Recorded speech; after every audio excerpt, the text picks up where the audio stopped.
Assalamualaikum warahmatullahi wabarakatuh. Perkenalkan, nama saya Hairina Sabila. Saya dari Prodi Teknologi Pangan dan Hasil Pertanian angkatan 2020 dengan nomor induk mahasiswa 20/460663/TP/12873. Di sini saya akan mempresentasikan salah satu jurnal yang berjudul Effect of Temperature and Storage on Vitamin C Content in Fruit Juice yang ditulis oleh Abu Bakar El Ishaq dan Simon Oberinakom. Pada jurnal ini, yang pertama kita akan masuk ke introduction, akan membahas tentang apa itu vitamin C, manfaat vitamin C, dan apa tujuan dari penelitian ini dilakukan. Vitamin C merupakan salah satu komponen pangan yang dibutuhkan terutama untuk manusia, yang berfungsi untuk mencegah penyakit kudis, penyakit gusi, tulang dan pembuluh darah, serta meningkatkan daya tahan tubuh terhadap infeksi. Vitamin C adalah bentuk L-enantiomik dari asam karbonat yang juga meliputi produk oksidasi dehidroasorbik yang berfungsi sebagai antioksidan, nutrisi yang secara kimiawi mengikat dan menetralkan efek dari kerusakan jaringan dari zat lingkungan yang dikenal sebagai radikal bebas. Nah, oleh karena itu, penentuan vitamin C ini menjadi semakin penting di berbagai bidang, seperti biokimia, farmakologi, dan gizi.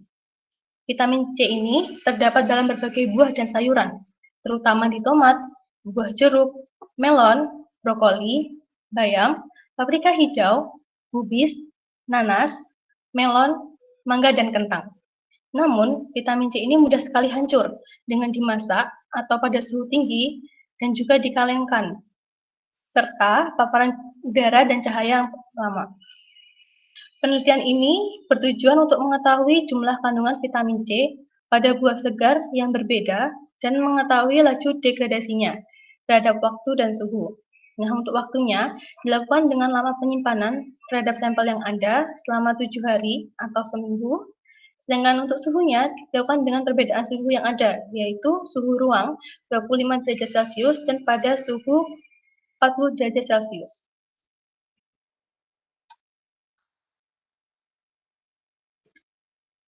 Selanjutnya, akan membahas metode yang dilakukan pada penelitian ini. Ada 3 metode yang dilakukan. Yang pertama, ada pengumpulan dan persiapan sampel. Yang kedua, ada penentuan vitamin C atau metode titrasi indofenol. Dan yang ketiga, ada analisis statistik. Untuk metode yang pertama, yaitu pengumpulan dan persiapan sampel, sampel dari penelitian ini adalah ananas komosus atau nanas, citrus sinensis atau jeruk, citrus lanatus atau semangka, dan Lysopersicum esculentum atau tomat. Keempat buah ini lalu dicuci bersih dengan air. Untuk mendapatkan jusnya, dilakukan ekstraksi secara manual menggunakan pemeras jus. Semua sampel disaring untuk menghilangkan ampas dan biji, lalu disimpan dalam wadah plastik yang sudah diberi label. Pada metode yang kedua, yaitu penentuan vitamin C dengan metode titrasi indofenol. Bahan yang digunakan yaitu sampel yang telah disiapkan pada metode yang pertama, lalu ada 2,6 dikloroindofenol atau DCIP, ada asam metafosfat dan asam asetat. Untuk cara kerjanya yaitu 50 ml jus yang tidak terkonsentrasi dipipet ke 100 ml labu ukur.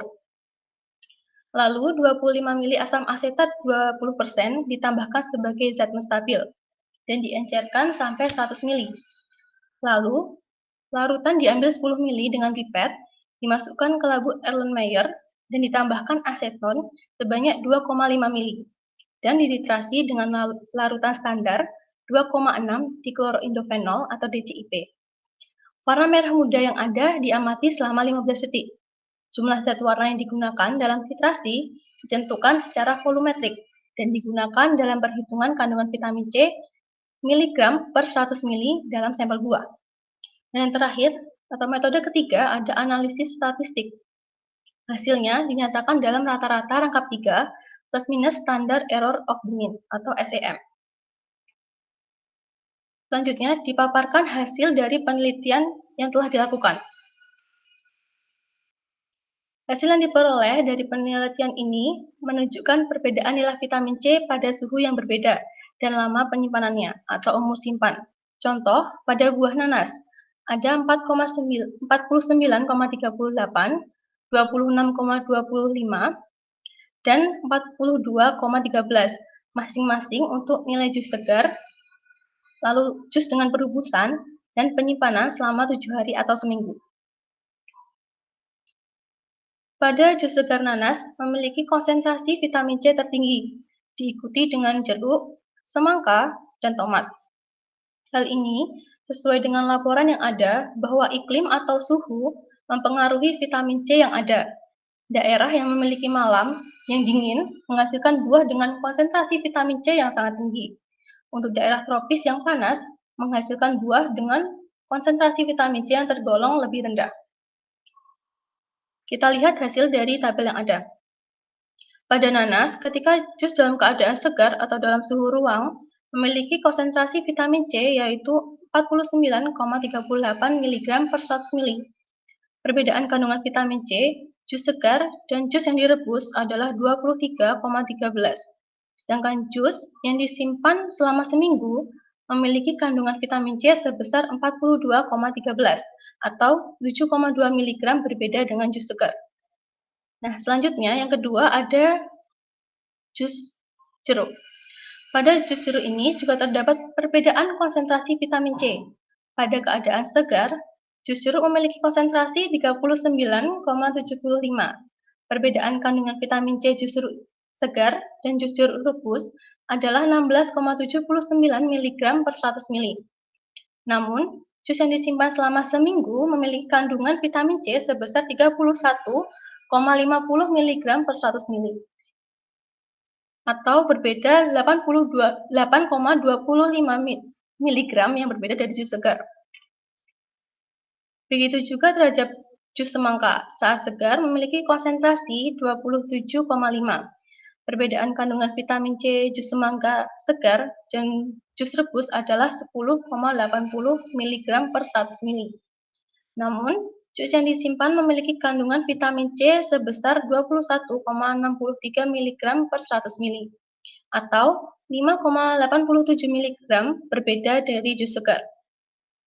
Nah, panas dan air menurunkan kandungan vitamin C. Perebusan mengurangi kandungan vitamin C dalam jus buah karena kandungan vitamin C sensitif terhadap panas, air, dan udara. Vitamin C pertama kali dikeluarkan dari buah ke dalam air dan kemudian terdegradasi oleh panas. Nah, yang terakhir, ini ada jus tomat. Pada jus tomat, segar memiliki konsentrasi vitamin C 19,13 mg per 100 ml. Perbedaan kandungan vitamin C jus segar dan jus rebus adalah 8,30 mg per 100 ml.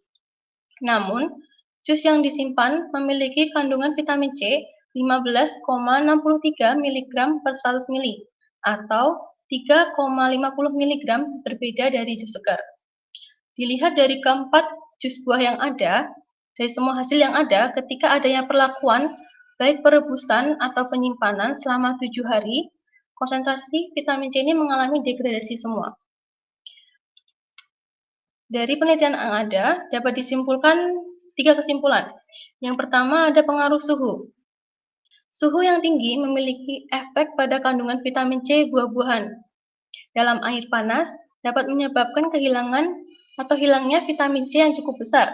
Dapat disimpulkan dari hasil yang ada bahwa semakin rendah suhu, semakin tinggi ketersediaan vitamin C dalam jus buah.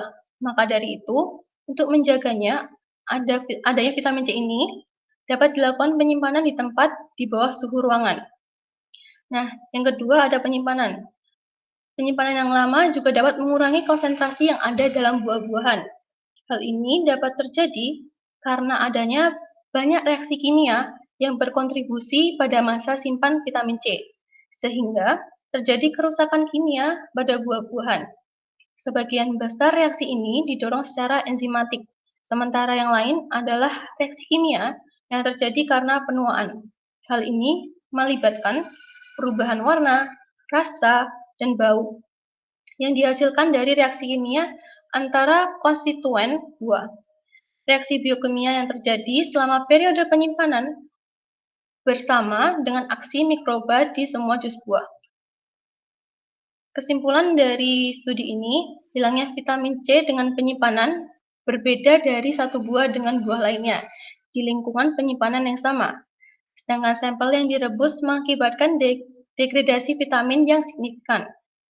Studi ini juga mendukung persepsi umum yang menyatakan bahwa yang segar memiliki vitamin C yang paling optimal selama mengalami penyimpanan yang minimal dengan suhu kamar atau di bawahnya. Oke, sekian presentasi dari saya. Assalamualaikum warahmatullahi wabarakatuh. Oke, selanjutnya kita akan masuk ke tahap sesi tanya jawab. Dari review jurnal yang telah saya buat, terdapat 4 pertanyaan yang telah diberikan. Pertanyaan pertama,